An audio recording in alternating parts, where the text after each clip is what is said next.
আসসালামু আলাইকুম। পঞ্চম শ্রেণীতে যারা বৃত্তি পরীক্ষা দিবা ২০২৬ সালে তোমাদের ৩য় অধ্যায় থেকে কিন্তু একটা প্রশ্ন ১০০% কমন আসবে এবং শেষ মুহূর্তে তোমরা যে প্রশ্নগুলো অবশ্যই করে যাবে, এই বড় অঙ্কগুলো তোমাদের আসবেই এবং তোমাদের যে সিলেবাস ছিল সেই সিলেবাসে উল্লেখই আছে যে ৩য় অধ্যায় থেকে তোমাদের হচ্ছে একটা প্রশ্ন আসবে এবং দুটোও আসতে পারে। সেক্ষেত্রে কোন কোন প্রশ্ন আসবে আমরা ৫ টাইপের অঙ্ক নিয়েছি এবং এই ৫ টাইপ থেকে 100% কমন আসবে, এটা তোমরা লিখে নিতে পারো। তো চলো দেখো, এখানে আমাদের প্রথম যে টাইপটা রয়েছে, এখানে দেখো ৬টি চেয়ার ও ৪টি টেবিলের মূল্য একত্রে দেওয়া রয়েছে, কত একত্রে দেওয়া রয়েছে হচ্ছে ৯,৫০০, ৯,৫০০ হচ্ছে ৭০ টাকা।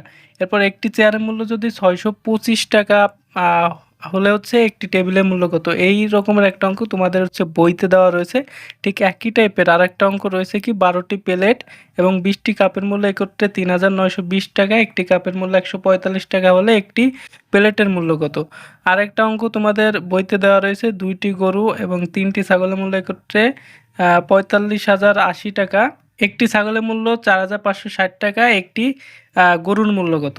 এই টাইপের অঙ্ক তোমাদের আসতে পারে এবং এই টাইপের অঙ্ক করার ক্ষেত্রে তোমাদের হচ্ছে একটি ছাগলের মূল্য দেওয়া রয়েছে বা একটির মূল্য দেওয়া থাকবে। তোমরা হচ্ছে এখানে যে কয়টি দেওয়া রয়েছে, যেমনটা এই অঙ্কটার ক্ষেত্রে একটি ছাগলের মূল্য দেওয়া রয়েছে, প্রথম কাজ হবে ৩টি ছাগলের মূল্য বের করা, তারপর ২টি গরু এবং ৩টি ছাগলের মূল্য থেকে হচ্ছে তোমাদের এই যে ৩টি ছাগলের মূল্য বের করলে গুণ করে সেটা বাদ দিতে হবে, এটার সঙ্গে বাদ দেওয়ার পরে হচ্ছে ২টি গরুর মূল্য আসবে এবং ২টি গরুর মূল্য থেকে একটি গরুর মূল্য বের করতে হলে তোমাদের হচ্ছে ভাগ করতে হবে, ভাগ করলে তোমরা এই টাইপের অঙ্কগুলোর হচ্ছে সমাধান করতে পারবে। পরবর্তী যে টাইপের অঙ্ক রয়েছে সেটা হচ্ছে তোমাদের কিছু বাজার থেকে হচ্ছে কি কিনছে, এখানে বাজার থেকে প্রতি কেজি চিংড়ি মাছ ৪৮০ টাকা এবং প্রতি কেজি শিং মাছ ৫৫০ টাকায় বিক্রয় হয় এবং ৩ কেজি চিংড়ি মাছ ২ কেজি শিং মাছ ক্রয় করি, তাহলে বিক্রেতাকে ৩,০০০ টাকা দিই, আমরা কত টাকা ফেরত পাবো। এ ধরনের অঙ্ক তোমাদের আসতে পারে যে কিছু কেনার পর সেটা টাকা দেওয়ার পর কত টাকা ফেরত আসবে। একই টাইপের আরেকটা অঙ্ক দেখতে পাচ্ছ, একটি মুদি দোকানে একটি খাতা ১৮ টাকা, একটি পেন্সিল ৮ টাকা এবং একটি জ্যামিতির ত্রিকোণী ২৫ টাকায় বিক্রি হয়। আমরা ৪টি খাতা, ৮টি পেন্সিল এবং ২টি জ্যামিতি ত্রিকোণী কেনার সময় ৫০০ টাকা দিলে কত টাকা ফেরত পাবে। এ দুটো টাইপই একই রকমেরই। আমরা পরবর্তী পেজে দেখি, পরবর্তী পেজেও একই টাইপের আরেকটা অঙ্ক দেখতে পাচ্ছ এখানে। জাহিদুল হাসান বাজার থেকে ৪০ কেজি চাল, ২৬৫ টাকা সয়াবিন তেল এবং ৫৮৮ টাকার মাছ কিনলেন। প্রতি কেজি চালের মূল্য ৩৮ টাকা। তিনি দোকানদারকে ৩,০০০ টাকা দিলেন, দোকানদার তাকে ফেরত কত টাকা ফেরত দিবে। এ ধরনের অঙ্ক করার ক্ষেত্রে তোমাদের কি করতে হবে, এ ধরনের অঙ্ক করার ক্ষেত্রে তোমাদের হচ্ছে এখানে চাল দেওয়া রয়েছে, কত কেজি চাল কিনছে এবং টাকার মূল্য দেওয়া রয়েছে, আমরা কত কেজি চাল কিনলো সেটা বের করে নেব। প্রথম হচ্ছে কি ১ কেজি চালের মূল্য ৩৮ টাকা, আমরা চাল কিনেছি কত কেজি ৪০ কেজি, তাহলে ৪০ কেজির মূল্য বের করতে হলে আমাদের এই ৩৮ আর হচ্ছে ৪০ গুণ দিতে হবে। একইভাবে এখানে কইছে সয়াবিন তেলের কথা, তো এখানে সয়াবিন তেল দেওয়া রয়েছে কত টাকায় ২৬৫ টাকা সয়াবিন তেল এবং ৫৮৮ টাকার মাছ কিনলেন। তো এখানে টাকার পরিমাণটা দেওয়া রয়েছে, আমাদের এগুলো বের করা লাগবে না, আমাদের শুধু আছে চাল কত টাকার কিনলো সেটা বের করা লাগবে। তারপর হচ্ছে এই সবগুলো যোগ করতে হবে, চালের দাম, সয়াবিন তেলের দাম, তারপর মাছের দাম, যোগ করার পর আমাদের ৩,০০০ থেকে হচ্ছে বাদ দিলে বিয়োগ করলে হচ্ছে কত টাকা ফেরত দেবে সেটা আসবে। তো এই টাইপের অঙ্ক তোমরা আশা করি পারবে, এগুলো তোমাদের বইতেই রয়েছে। যদি না পারো সেক্ষেত্রে আমাদের কমেন্ট করতে পারো, আমরা পরবর্তী ভিডিওতে সবগুলো অঙ্কের সমাধান তোমাদের করে দেবো।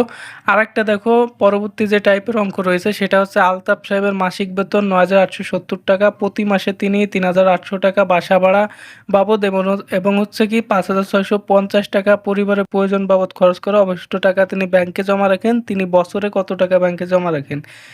এরকম আরও একটা অঙ্ক রয়েছে, জালাল সাহেবের মাসিক বেতন ৮,৭৬৫ টাকা, প্রতি মাসে তিনি ৩,২২৫ টাকা বাড়ি ভাড়া এবং ৪,৮৫০ টাকা অন্যান্য জিনিস ক্রয়ে খরচ করেন, অবশিষ্ট টাকা তিনি ব্যাংকে জমা রাখেন, তিনি ৮ মাসে কত টাকা জমা রাখেন। এখানে বলছে বছরের কথা, বছর মানে কি ১ বছরে হচ্ছে ১২ মাসে কত টাকা, আর এখানে মাস উল্লেখই রয়েছে, এটা হচ্ছে ৮ মাসের কথা বের করতে বলেছে। এরকম দেখো, এই ২ টাইপের অঙ্ক করার ক্ষেত্রে তোমাদের একই নিয়মই, প্রথমে হচ্ছে তোমাদের যে মাসিক বেতনটা দেওয়া রয়েছে এবং প্রতি মাসে কত টাকা খরচ করছে বাড়ি ভাড়া বাবদ, আর হচ্ছে কত টাকা জিনিস ক্রয় করলো, এই দুটো কী করতে হবে, প্রথমে খরচটা বের করতে হলে মোট খরচ যোগ করতে হবে, এই দুটো যোগ করার পর আমাদের হচ্ছে এই যে মাসিক বেতন, এই মাসিক বেতন থেকে হচ্ছে বাদ দিতে হবে, অর্থাৎ এই দুটো প্রথমে যোগ করব, যোগ করে মাসিক বেতন থেকে বাদ দিব। বাদ দিলে আমাদের যে উত্তরটা আসবে সেই উত্তরটার সঙ্গে হচ্ছে আমাদের ৮ মাস হচ্ছে গুণ করতে হবে। ১ মাসের বেতনটা আমাদের বের হবে। ১ মাস থেকে হচ্ছে আমাদের ৮ মাস বের করতে হলে ১ মাসের বেতন যেটা আমরা পেয়েছি ওটার সঙ্গে ৮ মাস ৮ হচ্ছে গুণ দিতে হবে। এখানে বছরে বললে কি হবে, ১২ গুণ দিতে হবে। কারণ হচ্ছে ১ বছর সমান সমান হচ্ছে ১২ মাস। পরবর্তী যে টাইপের অঙ্ক রয়েছে দেখো, তারেক, জসিম এবং হালিম একটি আসবাবপত্রের দোকানে গিয়েছিল এবং তার হচ্ছে মূল্য দেওয়া একটি আলমারি, ২টি টেবিল, ৮টি চেয়ার কিনলো। মোট মূল্য ৩ জনের সমানভাবে ভাগ করে দিল। প্রত্যেকে কত টাকা করে বলল। অর্থাৎ এখানে কি, কি কিনছে? এখানে একটা চিত্র দেওয়া ছিল, চিত্রটা দেওয়া হয়নি। এখানে একটি আলমারি কিনছে, ২টি টেবিল এবং ৮টি চেয়ার। এর টাইপের অঙ্ক দেখি আমরা পরবর্তীটা, তাহলে তোমরা বুঝতে পারবে। এখানে দেখো, এই যে একটা অঙ্ক, এগুলো সেমই। এই যে ৫ জন লোক আসবাবপত্র দোকানে গেল, তারা উপরের চিত্রে দেওয়া মূল্য অনুযায়ী, এটা আর আগেরটা একই। এখানে যেহেতু চিত্রটা আমাদের আসে নাই, এই টাইপের অঙ্ক আমাদের এই যে যেটা রয়েছে এই ৬ নম্বরটা দেখলে তোমরা ভালোভাবে বুঝবে। এখানে দেখো আমাদের কলার দাম দেওয়া রয়েছে ১০ টাকা এবং ১২ টাকা দেওয়া রয়েছে কমলার দাম, আর ২৫ টাকা দেওয়া রয়েছে কি আমের দাম। এখানে প্রশ্নে বলছে যে তারেক, জসিম এবং হালিম একটি ফলের দোকানে গেল। তারা নিচের চিত্র অনুযায়ী ৬টি কলা, ৩টি কমলা ও ৯টি আম কিনলো এবং মোট মূল্য ৩ জনের সমানভাবে ভাগ করে দিল। প্রত্যেকে কত টাকা করে দিল? এখন আমাদের কি করতে হবে, এখানে যে কলার দাম রয়েছে, কলার দাম কত? ১০ টাকা। এখানে কি রয়েছে? এখানে কলা কয়টি? ৬টি। তাহলে একটি কলার দাম কয় টাকা? এখানে একটি কলা রয়েছে, একটি কলার দাম হচ্ছে ১০ টাকা। আমাদের বের করতে হবে কয়টি? ৬টি কলার দাম। তাহলে ৬টি কলার দাম বের করতে হলে ৬টি আর ১০ কি করতে হবে? গুণ করতে হবে। একইভাবে ৩টি কমলার দাম দেওয়া রয়েছে, এখানে একটির দাম কত? ১২ টাকা। তাহলে ৩টির দাম বের করতে হবে। ৩টির দাম বের করতে হলে ৩-এর সঙ্গে ১২ গুণ করতে হবে। একইভাবে একটি আমের দাম দেওয়া রয়েছে ২৫ টাকা। আমাদের আম কিনেছিল ৯টি, তাহলে ৯টি আমের দাম বের করতে হলে আমাদের ২৫-এর সঙ্গে ৯ গুণ দিতে হবে। এই যে গুণ দিলাম, গুণ দেওয়ার পর আমাদের এই সবগুলো যোগ করতে হবে। যোগ করলে আমাদের মোট কত টাকার জিনিস কিনলো সেটা পাবো এবং মোট মূল্য থেকে হচ্ছে ৩ জনের মাঝে ভাগ করতে হবে, অর্থাৎ মোট মূল্য থেকে ৩ ভাগ করতে হবে। যোগ করার পর যে উত্তরটা আসবে সেই উত্তরের সঙ্গে ৩ ভাগ করলে আমরা হচ্ছে প্রত্যেকে কত টাকা করে পাবে সেটা হচ্ছে আমাদের বের হবে। তো এই টাইপের অঙ্ক করলে আশা করি তোমরা করতে পারবে। আমাদের পরবর্তীটা দেখি। পরবর্তীতে দেখো, পরবর্তীতে রয়েছে মিনা এবং রিনার একত্রে ৭,৫৩২ টাকা আছে। মিনার ৫৬০ টাকা বেশি আছে।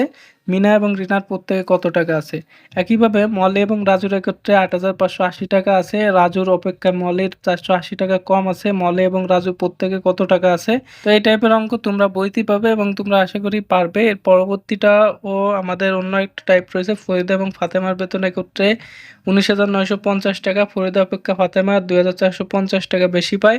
ফরিদা এবং ফাতেমার প্রত্যেকের বেতন কত? আর একটা রয়েছে রাজু এবং রনির একত্রে ৬৯০টি লিচু আছে। রাজু অপেক্ষা রনি ৮৬টি লিচু কম আছে। রাজু এবং রনির প্রত্যেকে কয়টি করে লিচু আছে? এই রকমের অঙ্ক তোমরা বইতেই পেয়ে যাবে। আমাদের আর একটা টাইপের অঙ্ক রয়েছে, টোটাল আমরা বলেছি ৫টা টাইপের অঙ্ক এবং সর্বশেষটা ভেরি ভেরি ইম্পর্টেন্ট এবং প্রথম যেটা সেটা তোমাদের আসতে পারে। পিতা এবং কন্যার বয়সের সমষ্টি ৮০ বছর, পিতার বয়স কন্যার বয়সের ৪ গুণ, তাদের প্রত্যেকের বয়স কত? আর একটা রয়েছে কি, মা এবং পুত্রের বয়সের সমষ্টি ৬০ বছর, মায়ের বয়স পুত্রের বয়সের ৩ গুণ, তাদের প্রত্যেকের বয়স কত? অর্থাৎ পিতা এবং পুত্রের বয়সটা বের করতে হবে। তৃতীয় অধ্যায় থেকে এর বাইরে আর কোনো প্রশ্ন আসবে না, এই কয়েকটা ভিতর থেকেই প্রশ্ন আসবে। তো শিক্ষার্থীরা, এ ছিল তোমাদের জন্য তৃতীয় অধ্যায়ের শর্ট একটা সাজেশন শেষ মুহূর্তের। তো ভিডিওটি ভালো লাগলে অবশ্যই একটা লাইক দেবে এবং শিক্ষা সংক্রান্ত তথ্য পাওয়ার জন্য চ্যানেলটি সাবস্ক্রাইব করে রাখবে।